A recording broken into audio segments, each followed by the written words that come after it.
Nabi Nuh alaihi salam. Setelah Nabi Idris alaihi salam wafat, sedikit demi sedikit iman masyarakat mulai menipis. Iblis dan pasukannya semakin gemar menggoda mereka. Kemudian mereka mulai senang membuat patung. Mereka membuat patung untuk menghormati para pahlawan, leluhur, tokoh-tokoh yang sudah mati. Patung-patung itu diberi nama sesuai nama para tokoh itu. Dari sekedar penghormatan, lama-kelamaan mereka mulai menyembah patung-patung itu. Mereka percaya bahwa patung-patung itu mempunyai kehebatan dan kekuatan yang bisa melindungi dan menentukan nasib mereka. Di antara patung-patung yang disembah itu, ada 5 yang paling mereka agungkan, yaitu Wa'ad, Suwa, Yahud, Yauk, dan Nasr. Inilah asal mulanya manusia menyembah patung dan berhala. Tentu saja, ini semua hasil pekerjaan iblis dan pasukannya yang berusaha sekuat tenaga menyesatkan manusia agar tidak menyembah Allah dan masuk neraka bersama mereka. Allah tidak membiarkan manusia tersesat semuanya tanpa petunjuk. Maka Allah memilih Nuh alaihi salam untuk mengingatkan kaumnya agar mereka meninggalkan penyembahan dan berhala dan kembali menyembah Allah Subhanahu wa Ta'ala. Siapakah Nuh alaihi salam? Nuh adalah cucu dari Nabi Idris. Fisiknya kuat, terbukti dari umurnya yang sangat panjang, sekitar 1000 tahun. Hatinya mulia dan sabar luar biasa. Pikirannya juga sangat cerdas, rendah hati, soleh, dan taat kepada Allah. Nabi Nuh adalah Rasul Allah Subhanahu wa Ta'ala yang pertama. Sebelumnya, Allah hanya mengangkat nabi-nabi saja. Mulailah Nabi Nuh berdakwah kepada kaumnya. Nabi Nuh mengajak mereka untuk memohon ampun atas dosa-dosa mereka dan kembali menyembah Allah agar tidak terkena azab dari Allah. Sangat tekun Nabi Nuh mengajak kaumnya dengan berbagai cara, dengan terang-terangan di hadapan banyak orang, dengan diam-diam mendatangi seorang demi seorang. Berulang-ulang, siang dan malam, selama kurang lebih 950 tahun lamanya. Tetapi sedikit sekali yang mengikuti seruan Nabi Nuh. Kebanyakan dari pengikutnya ini adalah orang miskin dan pekerja kasar. Jumlahnya sekitar 80 orang. Yakni sebagian besar kaumnya tidak mau mengikuti ajaran Nabi Nuh. Mereka bersikap angkuh dan sombong dengan menutup rapat-rapat telinga mereka jika Nabi Nuh mulai berbicara untuk mendakwahi mereka. Bahkan mereka menantang Nabi Nuh agar mendatangkan azab yang diancamkan oleh Allah Subhanahu wa Ta'ala. Nuh, sudahlah, berhenti bicara. Percuma, kami tidak akan percaya. Sekarang begini saja, datangkan azab itu pada kami jika kau memang benar. Kami yakin tidak akan ada azab yang menimpa kami karena kelakuan kami. Kau hanya berdusta. Nabi Nuh mengadu kepada Allah tentang pembangkangan kaumnya yang terlaluan. Allah berfirman bahwa memang pengikut Nabi Nuh tidak akan bertambah. Hanya 80 orang itu saja.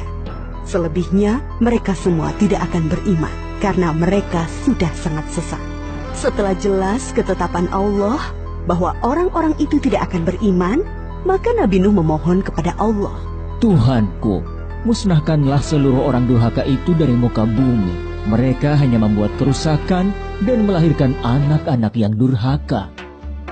Kemudian Allah memerintahkan Nabi Nuh untuk membuat kapal yang besar. Pada masa itu ilmu perkapalan belum berkembang dengan baik. Allah mengajarkan ilmu itu kepada Nabi Nuh. Maka Nabi Nuh bersama pengikutnya membuat kapal besar terbuat dari kayu.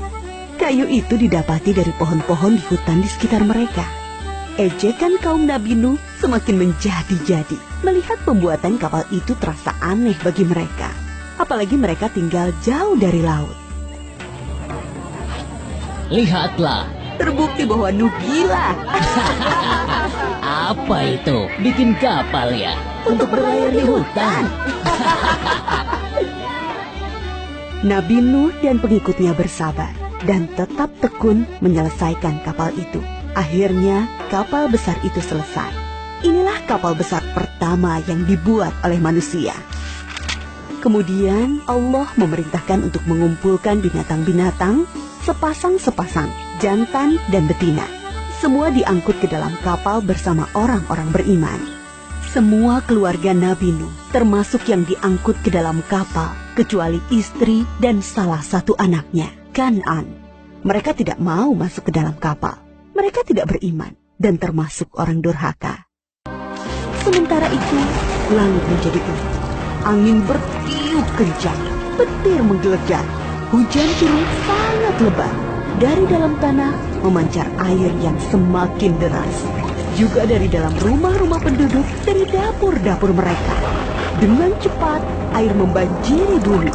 Makin lama makin tinggi, menenggelamkan rumah, pohon-pohon, dan tentu saja orang-orang di luar kapal Nabi Nuh.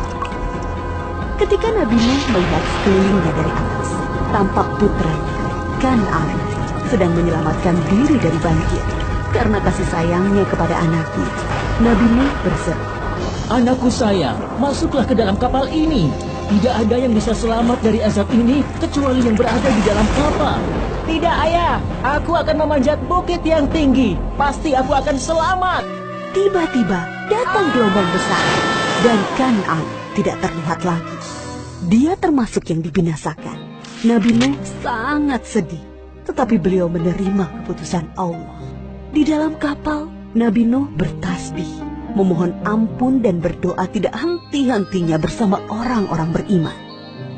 Setelah beberapa hari, Allah memerintahkan bumi untuk menelan banjir itu. Hujan berhenti, air pun surut masuk ke dalam tanah. Kapal pun berlabuh di daratan lagi. Orang-orang beriman keluar dari kapal dengan tetap bertasbih, syukur yang tiada terkira. Mereka memulai hidup baru tanpa gangguan orang-orang kafir yang sudah tenggelam, dibinasakan Allah karena kesesatan mereka. Kisah Nabi Nuh memberikan kita pelajaran bahwa durhaka kepada Allah dan tidak patuh kepada Rasul utusannya membuat manusia ditimpa azab di dunia ini maupun di akhirat.